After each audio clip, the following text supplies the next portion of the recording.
Ce fut la plus grande opération antiterroriste jamais lancée en France. Ce 17 juin 2003, 1300 policiers et gendarmes débarquent à Auvers-sur-Oise, un village devenu le fief de l'opposition iranienne au régime des Mollahs. Ils arrêtent 164 personnes, dont le docteur Saleh Radjavi. Le beau-frère de Mariam Radjavi, leader de la résistance iranienne, n'oubliera jamais son arrestation à 6 h du matin. Il y a des dizaines de gendarmes cagoulés avec des mitraillettes qui me sautent dessus, qui me mettent dans le gazon, les mains dans le dos et les bottes sur mon dos. La même chose avec ma fille qui avait 17 ans. Comme si on était des terroristes extrêmement dangereux.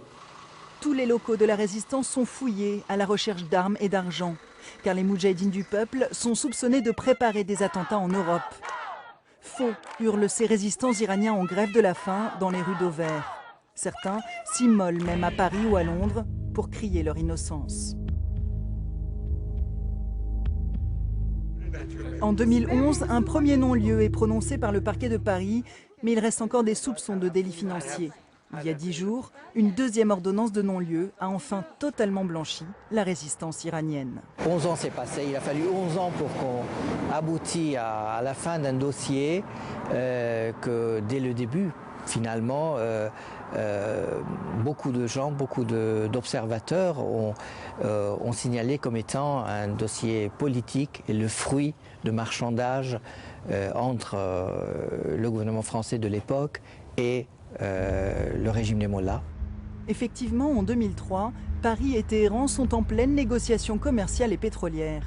Des tractations, notamment entre Dominique de Villepin et son homologue iranien des affaires étrangères, permettent à l'entreprise Total de s'implanter au pays des Mollahs en échange de cette rafle. Yves Bonnet, ancien patron de la DST chargé du contre-espionnage, a tout raconté dans un livre. Ce qui est choquant dans ce marchandage, c'est qu'il prend la forme d'un complot. C'est qu'il brime et il empêche de fonctionner une opposition qui est démocratique et il fait les affaires, les bonnes affaires d'un régime qui est dictatorial. Relâchée 11 jours après la rafle de 2003, Mariam Radjavi a souffert comme tous les résistants iraniens d'une image de terroriste pendant des années.